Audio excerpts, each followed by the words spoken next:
sais pas si vous avez remarqué, mais bon, comment ne pas remarquer? Tout brille autour de nous en ce moment, n'est-ce pas? Tout brille, c'est les fêtes, il y a des guirlandes, des lumières partout.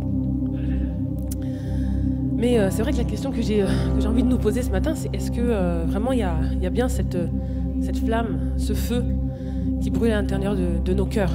Je crois que ça reste le plus important, n'est-ce pas? Que le feu du Saint-Esprit puisse scintiller, pétiller au fond de nos cœurs. Parce que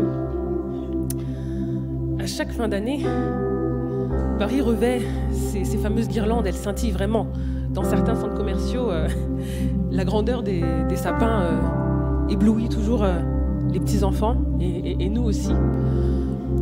Mais vraiment ce matin, j'ai à cœur vraiment de demander à notre Dieu, par la puissance de son Saint-Esprit, de venir rallumer cette flamme si elle s'est éteinte à cause des circonstances, si elle s'est éteinte à cause des difficultés qui ont été traversées cette semaine, si elle s'est éteinte à cause des pressions.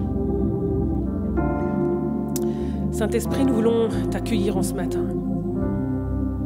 Il n'y a que toi qui compte. Le mois de décembre va passer et tout ce qui scintille va être retiré. Et Seigneur, on veut que toi, ton feu, brûle dans nos cœurs. Lorsque tu as envoyé le Saint-Esprit à la Pentecôte, des flammes brûlaient sur la tête des disciples.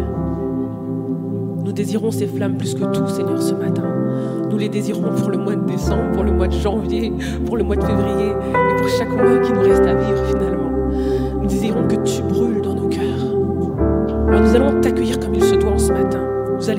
Nous allons laisser entrer le roi de gloire, le Seigneur des seigneurs. S'il y a quelqu'un qui veut l'accueillir avec nous, vous pouvez vous lever. On veut se réjouir d'une vraie joie en ce matin. Nous voulons nous réjouir de la joie qui vient de ton cœur, Seigneur Jésus. La joie qui vient de ton cœur. La joie qui vient de ce que tu nous as sauvés. La joie qui vient de ce que tu es venu. Tu t'es fait homme et tu es venu nous rencontrer. Alléluia. Est-ce que vous voulez taper des mains avec moi? On veut se réjouir dans la présence du Seigneur. Ce n'est pas une joie vaine. Elle vient du ciel et elle surpasse notre intelligence. Elle est également notre force. Parce que malgré les fêtes, malgré la joie ambiante, peut-être que certains d'entre vous se sentent seuls. Laissez-vous inonder par la joie du Seigneur en ce matin. Ensemble!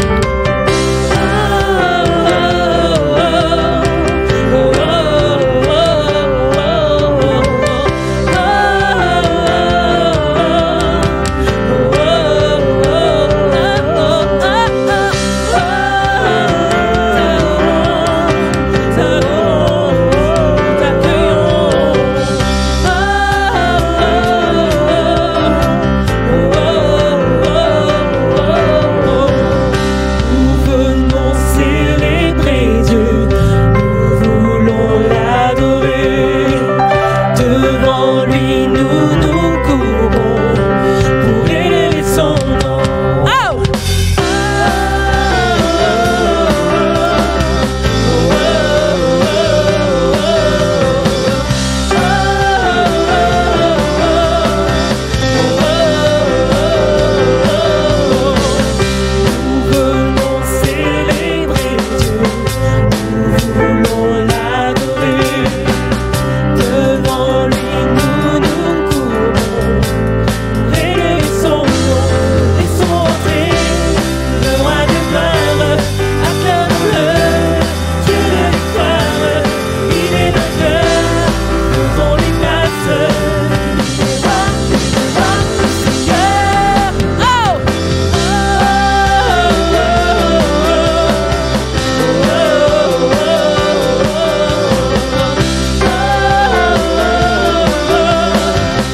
géants de ta vie, leurs genoux fléchissent aussi devant notre Dieu. Amen. Est-ce qu'il y a quelqu'un qui peut acclamer?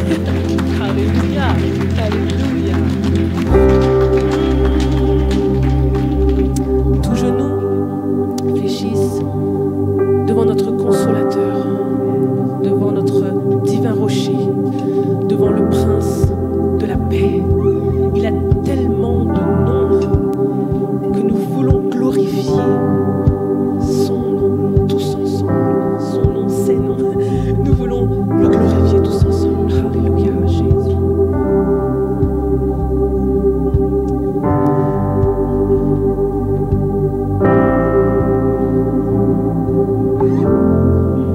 Couronné, rayonnant de majesté,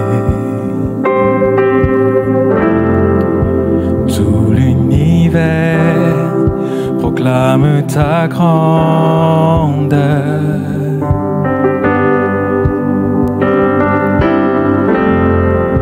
Glorifié par les anges prosternés,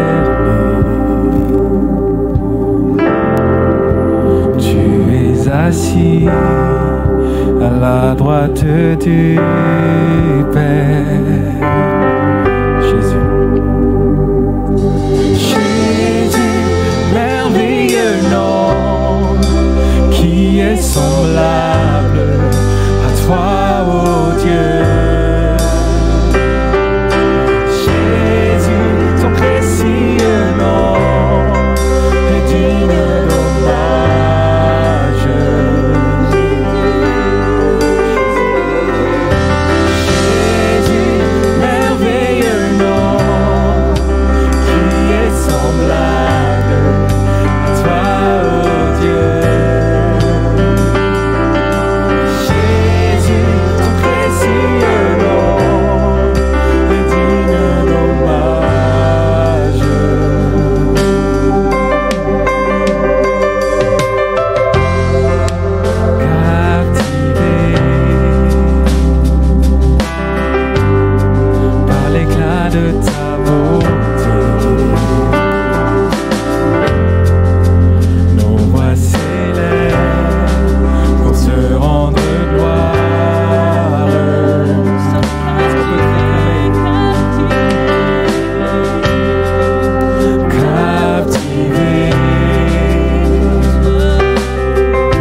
soupire après toi, Seigneur Jésus.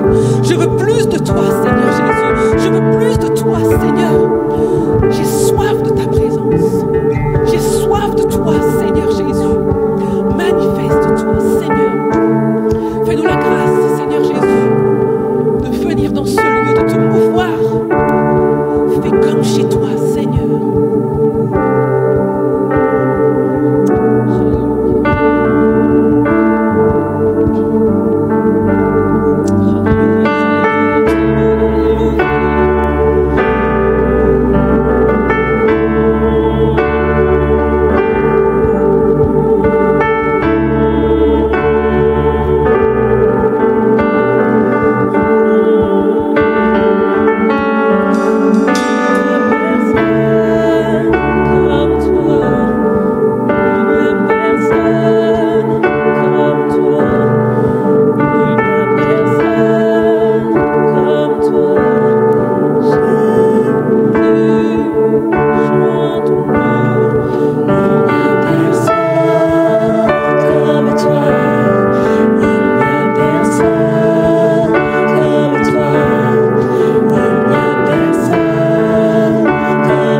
rendons grâce, Jésus.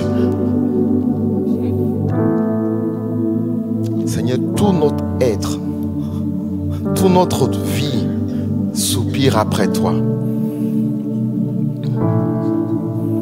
Nous sommes bénis dans ta présence, bénis avec toi, heureux de marcher tous les jours avec toi. Amen, Seigneur. Tu es l'essence de notre vie, Jésus. Seigneur, sans doute, nous avons été éloignés de toi. Jadis, nous étions perdus sans toi. Mais Seigneur, tu nous as sauvés. Et aujourd'hui, Seigneur, tu fais de nous un peuple de sacrificateurs pour ta gloire. Tu fais de nous un peuple d'adorateurs pour ta gloire. Et tu bénis tes enfants. Nous te célébrons, Jésus. J'aimerais partager avec vous un des versets qui m'a le plus marqué dans ma vie. Et c'est Jean 3,16. Je veux juste le lire tellement qu'il est merveilleux. Car Dieu a tant aimé le monde qu'il a donné son Fils unique, afin que quiconque croit en lui ne périsse point, mais qu'il ait la vie éternelle. Amen. Dieu, en effet, n'a pas envoyé son Fils pour qu'il juge le monde, mais pour que le monde soit sauvé par lui. Amen. Et c'est le témoignage de tout un chacun ici présent. Il y a un moment de notre vie où il y a eu un déclic, où Dieu s'est révélé à nous, où Dieu nous a parlé, où Dieu nous a fait du bien, où Dieu nous a touchés, nous a délivrés de quelque chose, délivrés de quelque chose. Nous étions peut-être esclaves. Nous a donné de l'amour, nous a sauvés. Et c'est le témoignage de chacun. Amen. Et peut-être si aujourd'hui tu es avec nous et tu entends parler de Jésus depuis longtemps, tu entends parler de tes amis te parlent de Jésus, peut-être qu'aujourd'hui on t'a invité et tu es peut-être loin de Jésus, mais quelque chose te dit de te rapprocher de ce Jésus-là. Peut-être en ce Jésus-là se trouve quelque chose que tu recherches. La vie, la paix, le salut, la guérison, la délivrance, toutes ces choses-là qui sont en Jésus pour toi. Toutes ces choses-là que Jésus les réserve pour toi seul. N'hésite pas. N'hésite pas à te donner à lui. N'hésite pas à faire le pas pour aller vers Jésus. Amen. Prions tout ensemble pendant que nous préparons les éléments de la Sainte Seine. Jésus, merci pour ton œuvre de salut. Merci pour nos vies. Seigneur, aujourd'hui, si nous sommes là, si nous sommes présents dans cette salle et que nous pouvons t'adorer, c'est parce que tu es mort pour nous. Il n'y a personne comme toi, Jésus. Il n'y a personne comme toi, Jésus. Nous pouvons prendre le pain ensemble.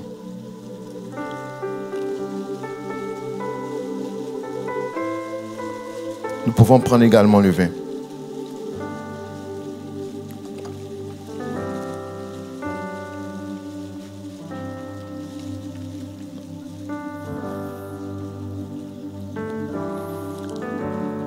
Si tu as à cœur d'élever la voix pour rendre grâce à ton Dieu, sens-toi libre de le faire dans sa présence.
Amen.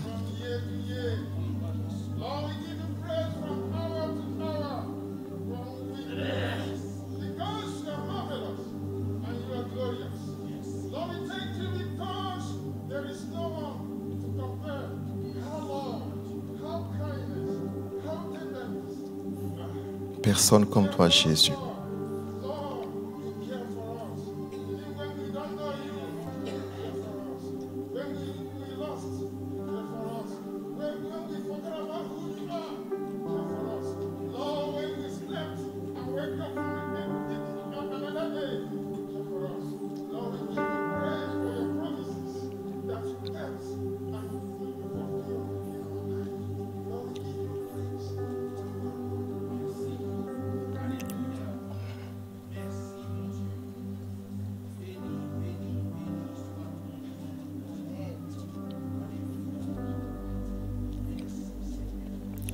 Merci Jésus.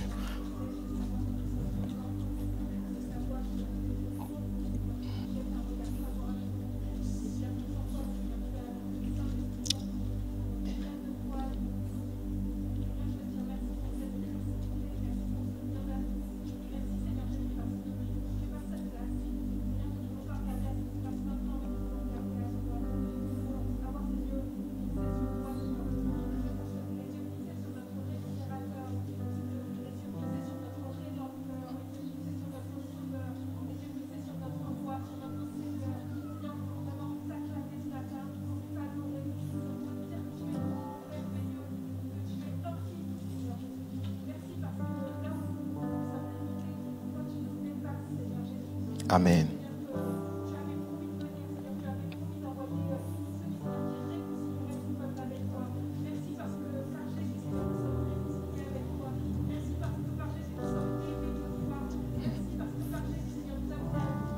Amen.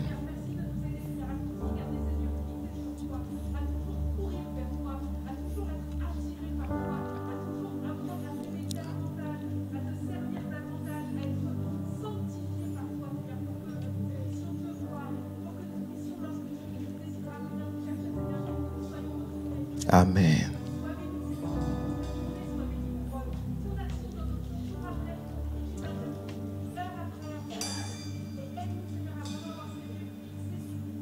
C'est vrai, Jésus. Merci, Jésus. Amen. Nous nous réjouissons dans la présence de Dieu. Prenons quelques instants pour nous saluer. N'hésite pas, voilà, peut-être à ton voisin que tu n'as pas encore vu depuis quelque temps. N'hésite pas à le saluer, hein. J'ai juste une salutation, je n'ai pas demandé de prendre son nom, son prénom, son adresse email, tout et tout.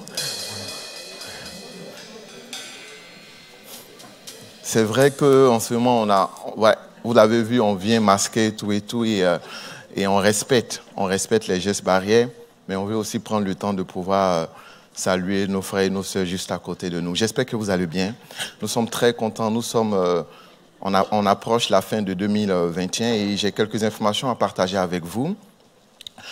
Pour toute demande d'information, on vous encourage à aller vérifier sur notre site internet, hein, vous verrez, ou à rester connecté sur tous nos réseaux sociaux, mais également nous gardons le canal de pouvoir vous donner les informations de façon claire, mais à la fin du culte, si vous avez besoin d'informations, n'hésitez pas. Je serai au café Métropole derrière. À la fin du culte, on offre un café chaud, une boisson chaude à tous ceux qui veulent avoir le temps de pouvoir échanger avec nous. Donc, quelques pasteurs seront derrière pour pouvoir donner des informations. Donc, quand vous aurez fini le culte, ne partez pas directement à la maison. N'hésitez pas à venir nous trouver juste à côté, on pourra échanger ensemble. Ce mardi, ça sera le dernier MDP de cette année. C'est pas MDP qui est notre maison de prière. Pour tous ceux qui ont eu l'habitude de venir les mardis à partir de 18h30, nous nous retrouvons ici. Et c'est un temps où nous sommes devant notre Dieu, nous nous humilions devant notre Dieu, nous voulons prier, crier à lui parce que nous savons que nous avons besoin de lui. Amen. Donc ce mardi, n'hésitez pas, c'est le dernier. Peut-être vous n'avez pas eu le temps de pouvoir assister, mais si vous pouvez prendre du temps pour ce mardi-là, venez ensemble, on va prier pour notre Église, également prier pour cette nouvelle année qui arrive. Une autre dernière information, à partir du 10 janvier, du lundi 10 janvier, nous aurons notre 3 semaines de jeûne de prière qui est un jeûne de Daniel. Donc, n'hésitez pas à réserver ce créneau-là pour vous. Donc, ça veut dire aussi que pendant les fêtes, vous pouvez manger comme vous voulez parce qu'après, vous allez faire un régime. Ouais. Non, je rigole. Donc, juste prendre le temps on veut préparer cette année-là. On veut que ces 3 semaines de jeûne nous aident à encore rentrer dans la grâce de Dieu, dans la bénédiction de Dieu pour nous. Donc, n'hésitez pas à vous préparer. Pour ceux qui ne l'ont pas fait, n'ayez pas peur. Vous pouvez rencontrer quelques intercesseurs. On pourra échanger avec vous, donner quelques conseils ou même peut-être aller voir un médecin si vous avez besoin de plus être rassuré.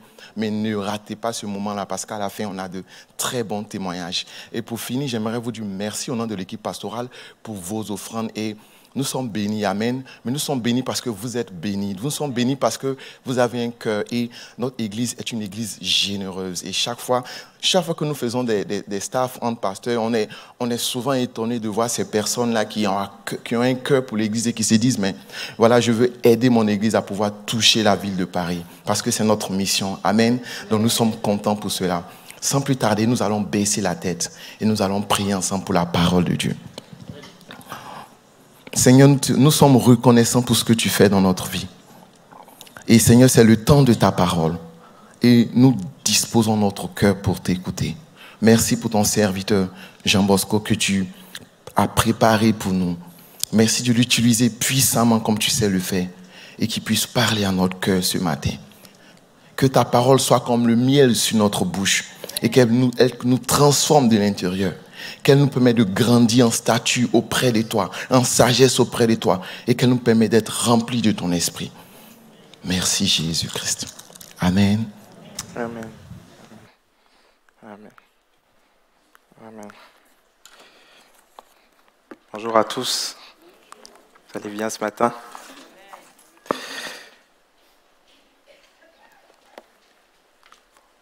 On est à 5 jours de Noël. Le décompte a commencé. Les enfants attendent le Père Noël. C'est un casse-tête pour les miens parce que je leur ai dit que le Père Noël n'existait pas. Mais ils ont vu le Père Noël à la cantine. Du coup, je suis un peu embêté. Je leur ai dit, voilà la preuve que Jésus est mort et ressuscité. On peut ressusciter. Avant d'ouvrir la parole ensemble, je voulais aussi préciser qu'on va bientôt réouvrir notre campus République à Déjazé le 30 janvier. Amen. On peut faire applaudir le Seigneur. On est vraiment content, après 2 ans de fermeture, on va pouvoir se réunir ensemble dans ce beau théâtre qui a toute une histoire. Donc, on va commencer à communiquer dans les prochaines semaines pour l'organisation des serviteurs. Si vous avez à cœur de servir, si vous ne servez pas encore, venez rejoindre l'équipe. Venez rejoindre les équipes, on a des besoins un peu partout et on sera heureux de pouvoir vous compter parmi nous. J'aimerais ce matin parler du surnaturel de Noël. Dites avec moi, surnaturel. Parmi les 4 évangiles, seuls 2 relatent la naissance de Jésus. On peut régler un tout petit peu le micro, s'il vous plaît. Donc on retrouve les récits de la nativité dans les livres de Matthieu et de Luc, les 2 premiers chapitres. Et ces récits mettent en lumière plusieurs personnages clés. Lorsqu'on parle de Noël, on parle bien évidemment de Jésus, mais on parlera aussi de Marie et Joseph, les parents terrestres de Jésus. On parlera de Zacharie et Élisabeth. Zacharie qui est un sacrificateur au temple et Élisabeth, son épouse, qui n'est d'autre que la cousine de Marie, qui vont vivre des choses spéciales en cette période. On peut parler des bergers, des rois mages. On peut également parler de Siméon et Anne, des personnes qui servaient fidèlement dans le temple et qui attendaient la venue du Messie. Mais souvent, on oublie un aspect lorsqu'on parle de Noël. Il y a un lien un point commun entre chacun de ces personnages que je viens de citer. C'est que chacun de ces personnages va vivre le surnaturel. Marie et Joseph vont être visités par des anges. Zacharie va être visité par un ange. Les bergers vont voir des anges. Les rois mages vont être avertis par Dieu en songe, pour ne citer que cela. Il y a donc un aspect marquant dans Noël, c'est l'aspect du surnaturel. Et ce matin, je crois que le Saint-Esprit veut attirer notre attention sur cet aspect de Noël qui est bien souvent occulté ou laissé de côté. Parce que Noël nous invite à aborder les récits de la Nativité, non pas comme des cours d'histoire où on lit juste le passé pour se remémorer de choses, mais comme des invitations spirituelles pour le présent. Dieu veut qu'on puisse vivre ce que ces personnes ont vécu aujourd'hui, en 2021. Quelqu'un devrait dire Amen. Il y a un triste constat aujourd'hui, c'est que les églises sont devenues des lieux dits. Les églises sont devenues des lieux touristiques où on va visiter, on prend des photos et on se construit un bel album. J'ai visité Notre-Dame, j'ai visité telle ou telle cathédrale. Mais le but d'une église n'est pas d'améliorer vos vacances. Le but d'une église, c'est de changer vos vies. Et Dieu veut que l'église, et Dieu veut que nos foyers, nos vies, soient des espaces où on vive le surnaturel, où il se passe des choses extraordinaires. Lorsqu'on parle de surnaturel, on ne parle pas de quelque chose qui est contre nature, mais on parle de quelque chose qui est au-delà du naturel, surnaturel, c'est-à-dire au-dessus. Et ce matin, j'aimerais qu'on puisse lire des textes ensemble. On va lire les principaux textes de Noël et on va étudier ensemble ces aspects du surnaturel. D'abord, on va s'arrêter sur Zacharie. Zacharie, c'est le surnaturel qui emmène l'exaucement des prières. Luc chapitre 1, verset 5 nous dit ceci. Du temps d'Hérode, roi de Judée, il y avait un sacrificateur nommé Zacharie. Sacrificateur, il servait au temple, sorte de pasteur. De la classe d'Abia, sa femme était d'entre les filles d'Aaron. Elle s'appelait Élisabeth. Tous deux étaient justes devant Dieu, observant d'une manière irréprochable tous les commandements de Dieu et toutes les ordonnances du Seigneur. Mais voici, on peut être pieux et avoir des domaines de nos vies où on a des prières inexaucées. On vit comme une sorte de frustration. Verset 7, il n'avait point d'enfant parce que Élisabeth était stérile et ils étaient l'un et l'autre avancés en âge. Verset 11, le surnaturel.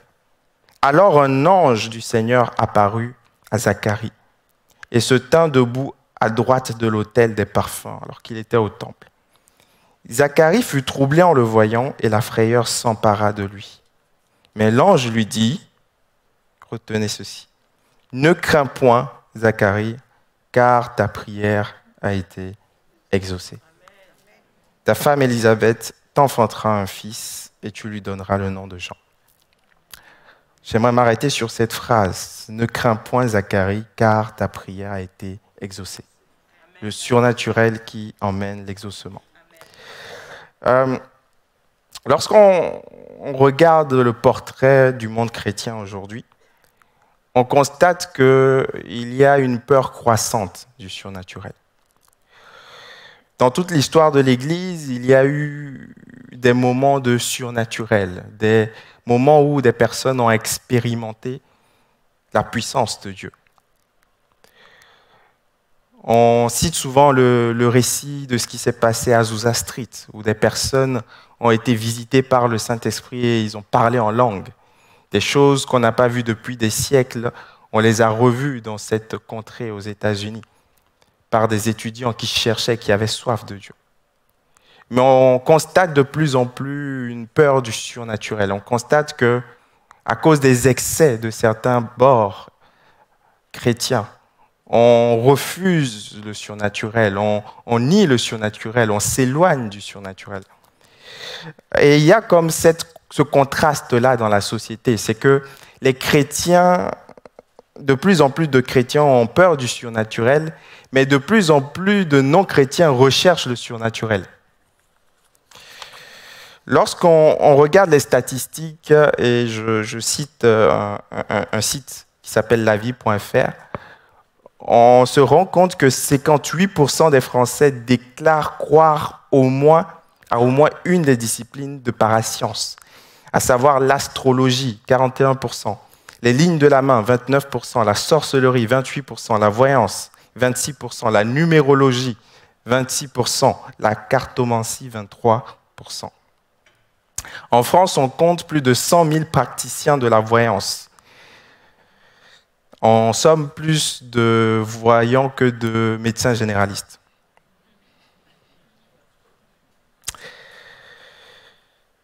Cette phrase illustre bien ce qui se passe. Les gens se disent spirituels mais non religieuses.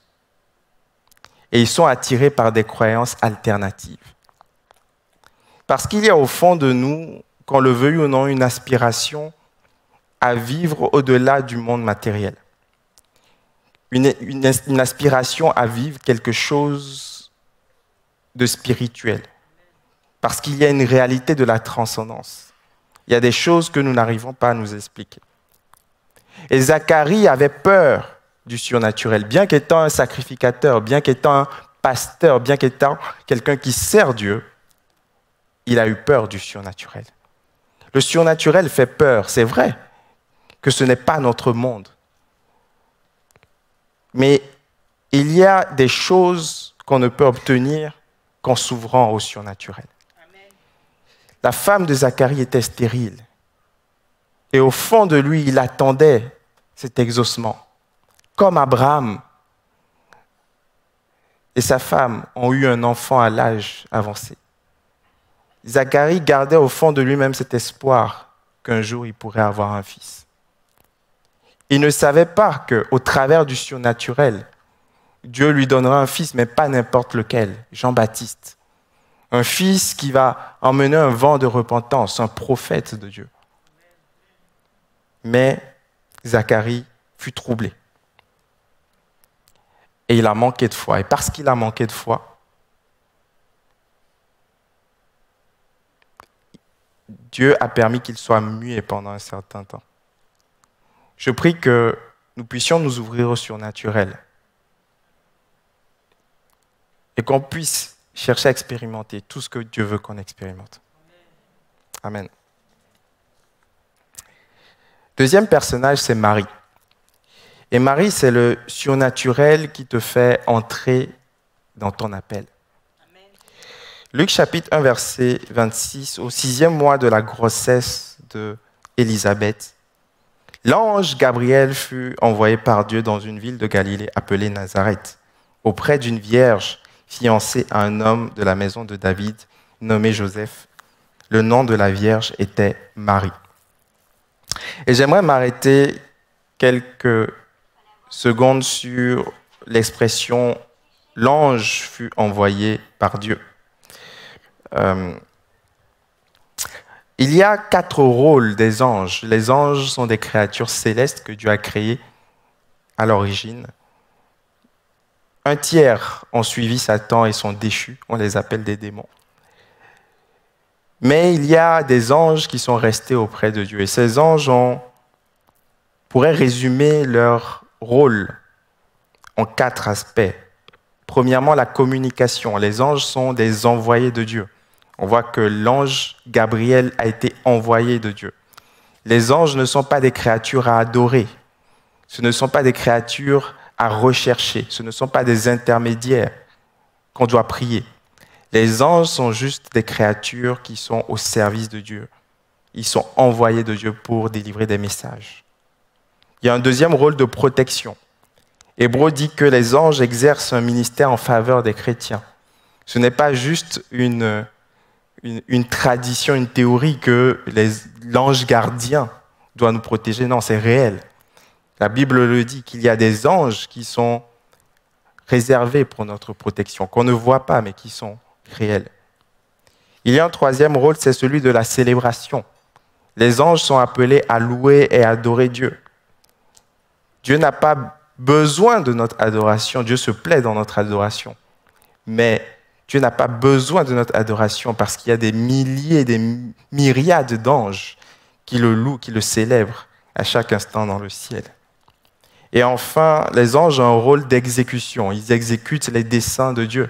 Lorsqu'on retourne dans la Genèse et dans l'Exode, on voit que Dieu a envoyé un ange qui a frappé les Égyptiens. Les anges exécutent également les jugements divins. Mais ici, on va parler de Gabriel, cet ange envoyé par Dieu pour parler à Marie. Verset 28, l'ange entra chez elle et dit « Je te salue, à toi à qui une grâce a été faite. Le Seigneur est avec toi. » Troublée par cette parole, Marie se demandait ce que pouvait signifier une telle salutation. Et il est intéressant de constater ici que Marie n'était pas troublée par la présence de l'ange. Marie était troublée par ce que l'ange lui a dit. Ça veut dire que Marie était ouverte au surnaturel. Marie envisageait, comprenait que ces choses pouvaient se passer.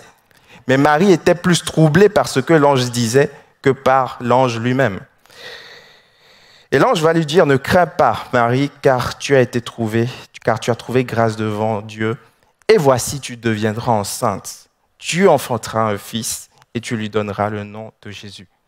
C'est le surnaturel qui te fait entrer dans ton appel. C'est le surnaturel qui annonce le plan de Dieu pour ta vie. C'est le surnaturel par lequel Dieu va te communiquer ce qu'il veut faire au travers de toi. Marie a été choisie. Marie n'est pas une personne au-dessus des autres. Marie n'est pas la mère de Dieu, dans le sens où elle n'est pas au niveau de Dieu. Marie est une femme comme les autres. Mais une grâce lui a été faite, c'est-à-dire une faveur imméritée lui a été faite. Marie était une femme pieuse, une femme exemplaire. Mais Marie n'était pas une surfemme, une femme au-dessus des autres. Une grâce lui a été faite. Et elle va entrer dans son appel. Dieu avait prophétisé dans la Genèse qu'au travers de la femme, il enverrait son fils. Et Marie va être cette femme qui va être choisie pour enfanter le Messie. Il y a cette pensée qui m'est venue et qui peut radicalement changer votre Noël. C'est que si Marie ne s'était pas ouverte au surnaturel, peut-être que l'histoire n'aurait pas été la même.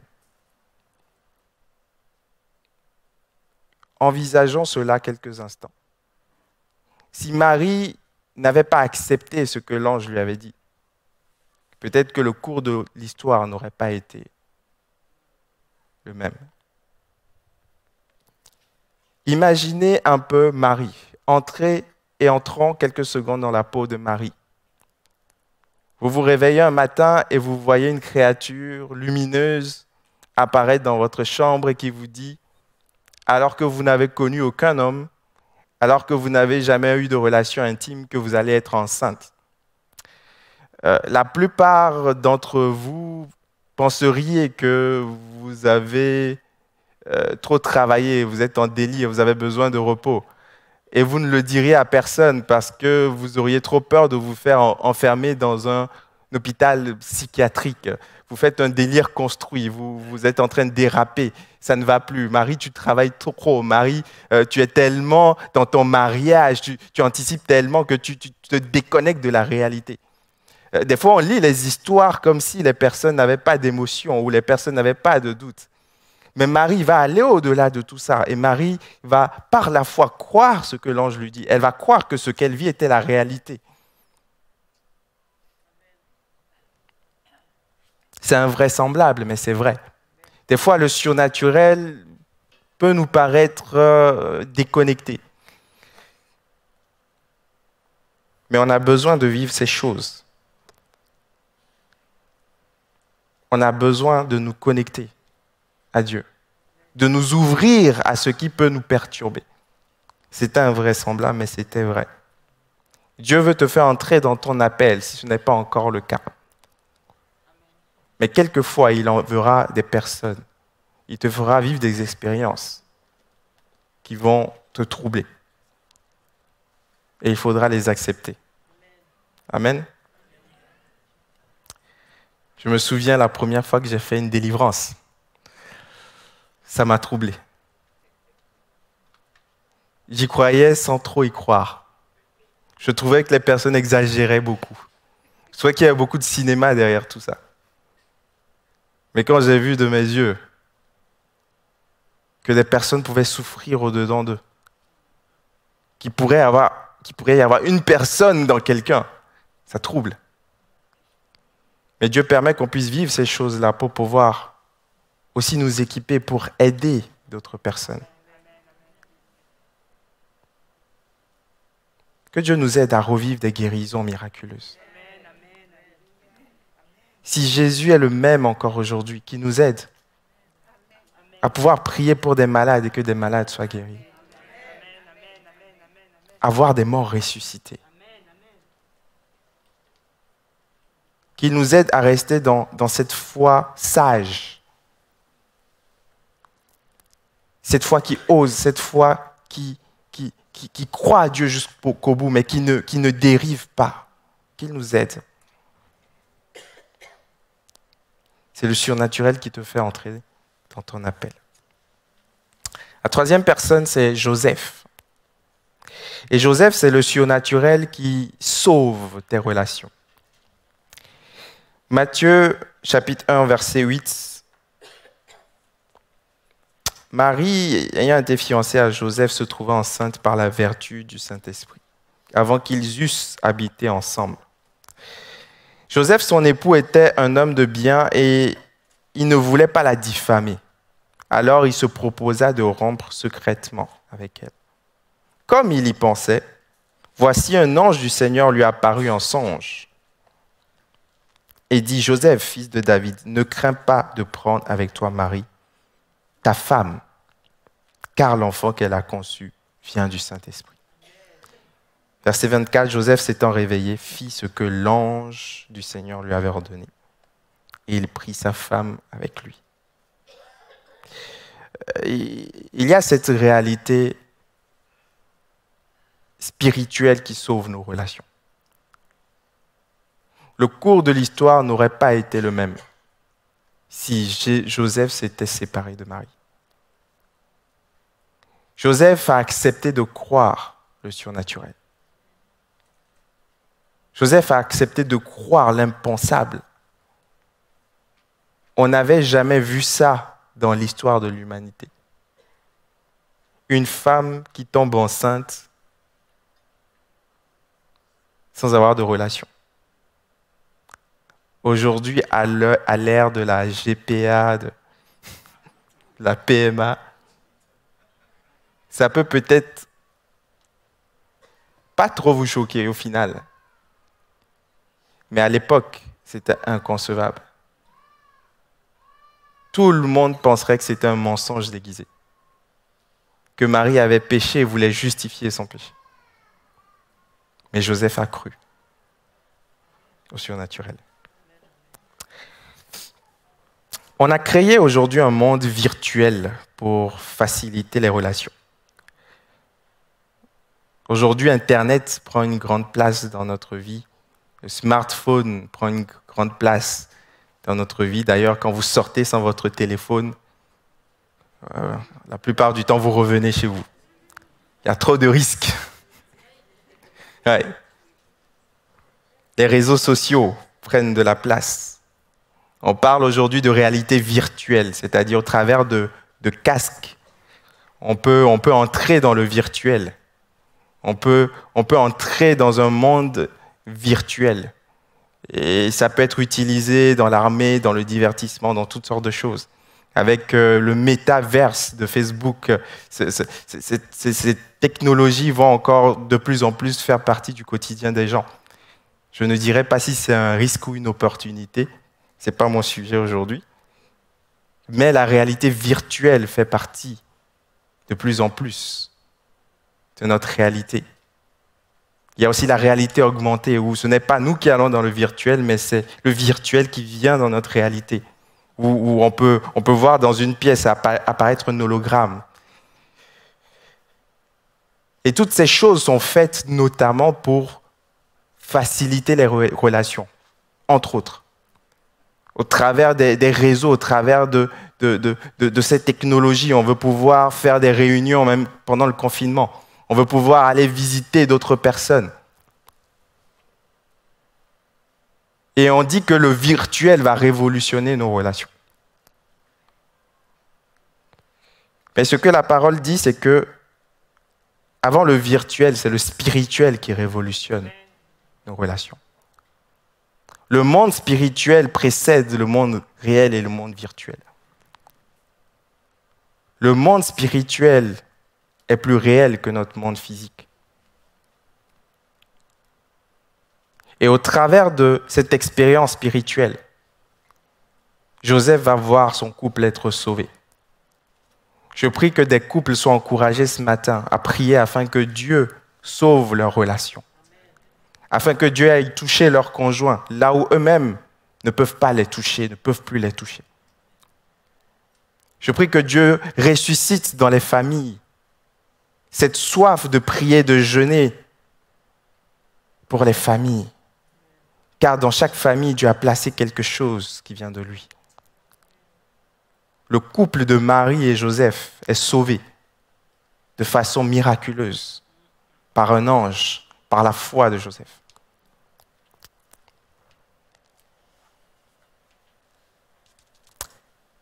C'est un encouragement pour vivre le surnaturel de Dieu. Pas le surnaturel spectacle, le surnaturel où on recherche la prochaine expérience. C'est un surnaturel qui a des répercussions concrètes sur notre vie, notre sanctification, notre spiritualité, nos familles, notre quotidien. Amen. Quatrièmement, il y a les bergers. Les bergers, c'est le surnaturel qui appelle à la consécration. Luc chapitre 2, verset 8, on lit qu'il y avait dans cette même contrée des bergers qui passaient dans les champs les veilles de la nuit pour regarder leurs troupeaux. C'était une population de classe moyenne, basse. Et voici un ange du Seigneur leur apparut, et la gloire du Seigneur resplendit autour d'eux. Ils furent saisis d'une grande frayeur. Mais l'ange leur dit, ne craignez point, car je vous annonce une bonne nouvelle, qui sera pour tout le peuple le sujet d'une grande joie. C'est aujourd'hui dans la ville de David, il vous est né un sauveur. Quelle grâce de constater que Dieu n'accorde pas son salut qu'aux riches. Quelle grâce de constater que même ceux qui ont échoué dans la vie peuvent réussir avec Dieu. Quelle grâce de constater que Dieu apparaît même des fois aux personnes recluses, abandonnées, méprisées de la société, avant les personnes nanties. C'est une grâce de Dieu. Aujourd'hui, dans la ville de David, il vous est né un sauveur qui est le Christ, le Seigneur. Et voici à quel signe vous le reconnaîtrez. Vous trouverez un enfant emmailloté couché dans une crèche. Et soudain, il se joignit à l'ange messager, une multitude d'anges de l'armée céleste louant Dieu et disant « Gloire à Dieu dans les lieux très hauts et paix sur la terre parmi les hommes qui l'agréent. » Verset 15, lorsque les anges eurent quitté pour retourner au ciel, les bergers se dirent les uns aux autres, allons jusqu'à Bethléem et voyons ce qui est arrivé, ce que le Seigneur nous a fait connaître. Ils y allèrent en hâte et ils trouvèrent Marie et Joseph, le petit enfant couché dans la crèche, et les bergers regardaient ceci. Les bergers s'en retournèrent, glorifiant Dieu et louant Dieu pour tout ce qu'ils avaient entendu et vu. Le but du surnaturel, c'est de nous emmener à la consécration. C'est de nous emmener à être plus proches de Dieu. C'est de nous emmener dans la prière à genoux. C'est de nous emmener dans le jeûne. Il y aura une semaine de jeûne bientôt. Le but du surnaturel, c'est aussi ça.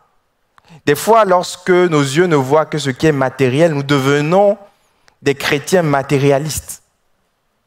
Lorsque nos yeux n'acceptent que ce qui est naturel, nous devenons des chrétiens naturalistes ou naturalistiques. On ne croit plus au monde spirituel, on ne croit plus même à tout ce que Dieu est et Dieu peut faire. On limite Dieu dans notre espace-temps. Et des fois, Dieu permet d'ouvrir une fenêtre dans le monde spirituel pour qu'on voit la transcendance de Dieu, pour qu'on voit comment il nous dépasse. Et cela nous pousse à nous humilier, à redescendre un tout petit peu, à réaliser que Dieu est dans l'infiniment grand. Il est grand, il est au-dessus de tout, rien ne lui résiste. Il soutient toutes choses par sa main puissante. Il a créé les galaxies. Il nous dépasse. Et des fois, Dieu ouvre nos yeux spirituels, comme Paul demandait aux Éphésiens, qu'il adressait cette prière à Dieu pour les Éphésiens, que Dieu illumine les yeux de nos cœurs afin que nous puissions voir ce que nos yeux ne peuvent pas voir naturellement. Des fois, nous avons besoin du surnaturel, oui, pour pouvoir réaliser que Dieu ne se limite pas à nos circonstances. On a besoin de goûter à la transcendance de Dieu pour croire tout ce que Dieu peut faire. Dieu ne veut pas nous déconnecter de ce monde réel. Dieu ne veut pas qu'on soit des TTS perchés sur des nuages, non. Mais Dieu veut ouvrir quelquefois la fenêtre du monde spirituel pour nous ramener à la consécration, à l'adoration. Lorsque vous lisez dans la Bible, je crois que les hommes ne respectent que ce qui les dépasse. Pierre a marché pendant Jésus les premiers mois. Il disait, le Seigneur, il est le Messie, on y croit. Mais le premier jour où Pierre a vu Jésus faire un miracle, il a vu ce charpentier avoir plus de succès dans la pêche que lui qui était pêcheur. Il a vu la pêche miraculeuse, il a vu la puissance de Dieu. Il s'est mis à genoux, il a dit, pardonne-moi, ôte-toi de moi, je suis pécheur. Il n'y a que lorsqu'on voit la puissance de Dieu que des fois on réalise qui est vraiment Dieu. Que le Seigneur nous aide vraiment. Seigneur, nous voulons voir.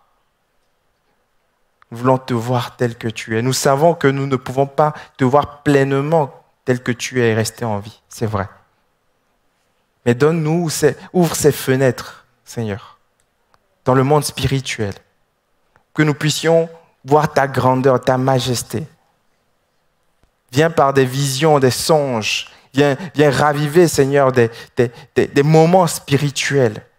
L'apôtre Paul a vécu une extase. Viens raviver des moments où nous déconnectons un peu, nous fermons la porte de nos cœurs, nous entrons dans notre lieu secret et nous nous connectons à toi vraiment. Aide-nous à mieux t'adorer, Seigneur Jésus. Je vais inviter les musiciens à s'approcher. Zacharie, c'est le surnaturel qui emmène l'exaucement, tes prières. Marie, le surnaturel qui te fait entrer dans ton appel. Joseph, le surnaturel qui sauve tes relations. Les bergers, le surnaturel qui appelle à la consécration. Et pour terminer, les mages, ce sont le surnaturel qui te conduit et qui te sauve la vie. Matthieu chapitre 2, verset 1, Jésus étant né à Bethléem en Judée, au temps du roi Hérode. Voici des mages d'Orient arrivent à Jérusalem et dirent, où est le roi des Juifs qui vient de naître? Ils demandent au roi des Juifs où est le vrai roi des Juifs. Imaginez comment se sent le faux roi des Juifs. Car nous avons vu son étoile en Orient, conduite surnaturelle, et nous sommes venus pour l'adorer. Le roi Hérode, ayant appris cela, fut troublé, et tout Jérusalem avec lui.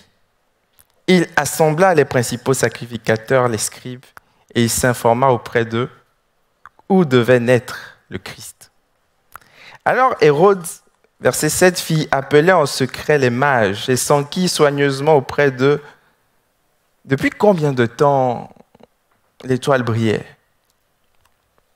Puis il les envoya à Bethléem en disant, allez prenez des informations exactes sur le petit enfant. Quand vous l'aurez trouvé, faites-le moi savoir, afin que moi aussi j'aille l'adorer, afin que j'aille l'éliminer. Après avoir entendu le roi, ils partirent et voici l'étoile qu'ils avaient vue en Orient marchait devant eux, conduite surnaturelle, jusqu'à ce qu'étant arrivée au-dessus du lieu où était le petit enfant, elle s'arrêta.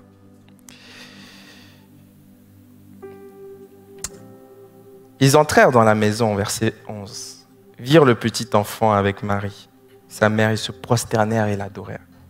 Ils ouvrirent ensuite leur trésor.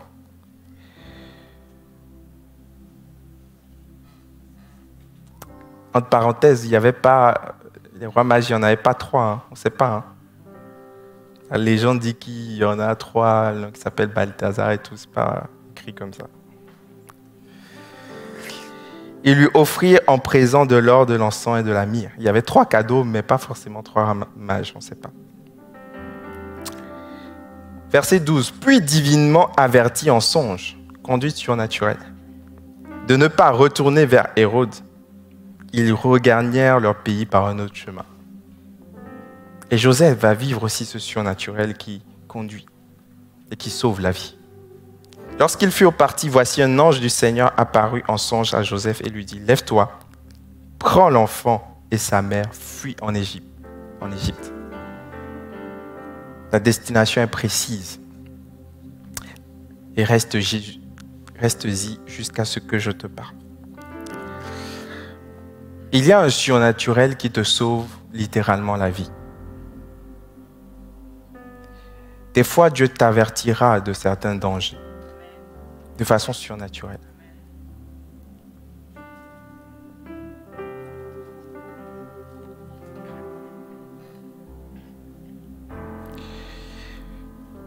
Si ces mages étaient retournés vers Hérode, peut-être que le cours de l'histoire n'aurait pas été le même. Si Joseph n'avait pas vu cet ange et n'avait pas fui, peut-être que le cours de l'histoire n'aurait pas été le même. Mon point aujourd'hui est simple. Nous devons grandir dans la connaissance de Dieu, dans la sagesse de Dieu. Nous devons étudier les Écritures. Nous devons aspirer à la théologie. Mais nous ne pouvons pas arriver pleinement à vivre tout ce que Dieu veut qu'on vive sans le surnaturel. L'Église ne peut pas devenir un musée où on regarde les reliques du passé et on s'enorgueillit d'avoir une place au ciel. L'Église est un lieu vivant, un lieu où Dieu agit de façon surnaturelle, un lieu où Dieu fait des miracles, change le cours des choses pour nous donner un témoignage pour aujourd'hui. Prions ensemble, si vous voulez bien.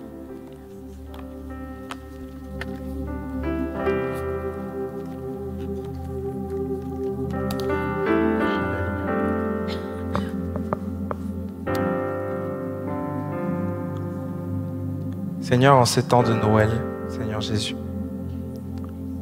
nous voulons nous rappeler que tu es venu dans un contexte surnaturel.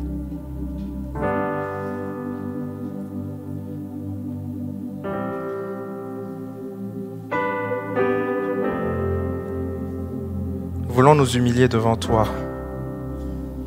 Nous voulons reconnaître que nous n'y sommes pas encore, que nous avons encore beaucoup à apprendre, que nous avons encore beaucoup à vivre. Je te prie, Seigneur, afin que tu nous aides à revenir vers toi en ce temps de Noël, afin de vivre le surnaturel.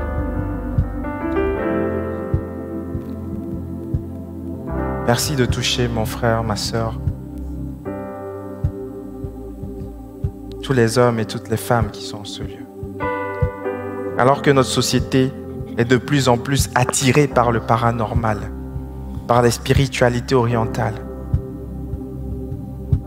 alors que de plus en plus de jeunes et de moins jeunes s'adonnent à de la drogue pour vivre des sensations fortes, tu nous appelles à un surnaturel divin.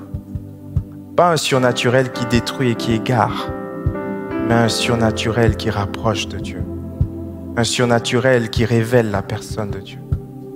Pas un surnaturel spectacle pour juste voir, pour juste expérimenter des sensations, mais un surnaturel qui change nos vies, qui exauce nos prières, qui nous fait entrer dans notre appel, qui nous conduit de façon surnaturelle.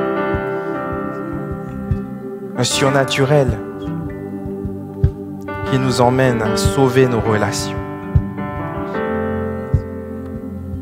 et à revenir à l'adoration. Merci pour ton œuvre ce matin dans ton Église. Continue de faire cette œuvre en nous dans cette période de Noël.